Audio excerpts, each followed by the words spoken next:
the title Red for War embodies what the album means to me. And I wrote this album when I was going through a really tough time in my life, where it felt like everything was trying to keep me down and suppress me from reaching these goals I had to be in music and just survive life. And I realized during those trials and those fiery issues that I had the power within me to stand up and prove everyone wrong and just go for it and chase my dreams and fight back anything that was trying to suppress this vision and this will of mine to live and to live with a purpose, with a meaning in my life.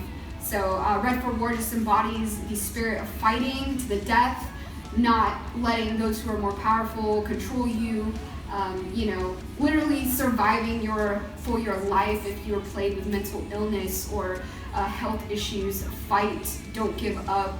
And so Red for War means violence against those issues that are trying to literally take our lives.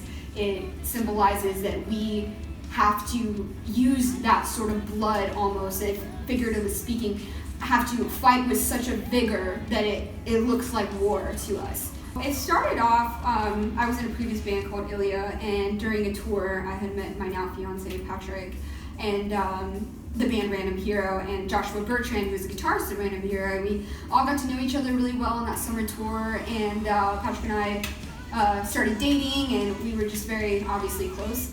And then towards the end of that year, probably 6 months after Pat and I started dating, my band fell apart and we disbanded, and it was a really difficult thing for me to go through, to kind of see all the work I poured into for that project kind of just gone in a flash. And a lot of this record is influenced by that situation, but, Patrick kind of just saw how ridiculously torn up I was about it, and he wanted to do everything in his power to help me get back up and start writing for my sanity, as the outlet of this pain. And so Joshua Bertrand, he is also a producer, as also being the guitarist of Random Hero, but he's also a producer who has worked with many female artists. And working with him was a dream because I feel like he's sensitive to that feminine spirit we have, he's very quiet spoken, whereas like other producers are like, do it again, or they'll yell at you and you're scared and you're just a little girl. But I love working with Bertrand and Patrick, and we, it started off with me sending a few ideas to him. For example, Underneath and Drown, me just singing the chords along with a guitar and sending him some scratch demos.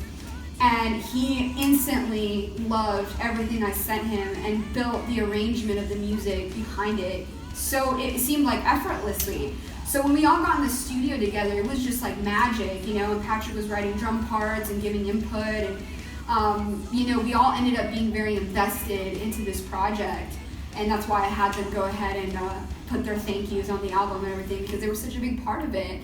And they are what I consider my band, whenever they're able to, I do, they have precedence over any other players when I go out on tour, if they're available. And so that's kind of the team. And then Random Hero's manager, who's also my father-in-law, he is the manager for me as well, and with his guidance and his help, we were really able to just get kick-started until the label owners, Joseph and Lori Rojas, created Rockfest Records, and we were one of the first artists they signed. So that's kind of been the progression so far.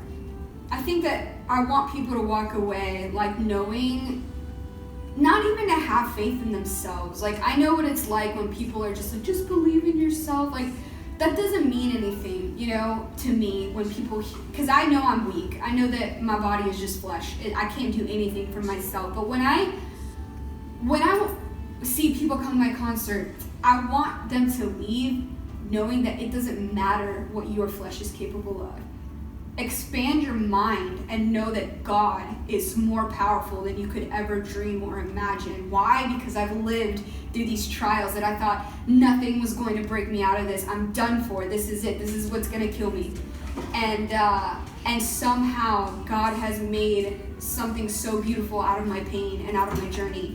So that's why I'm here today. I'm just here to tell them, look, you may not be able to do that. You may be weak. You may be heartbroken. You may feel like the devil is kicking you in the face right now, metaphorically speaking. But God, that's it. but God, period. That's it. He's so much bigger than your small idea of who he is. And I used to think he was tiny, that I had to follow all these rules for him to have favor over my life. And God loves the black sheep. He goes out and looks for them. He's watching you. He's looking for you. He's waiting for you. I love that the most. So I want them to leave that concert knowing that God is with me. My God is with me. He will not let me fail. He will not let my foot slip, like King David, like Joseph, like Moses, like all these people in the Bible. That God from that Bible is alive and well today. So have faith. Have faith for your circumstance. Have faith and know he's going to pull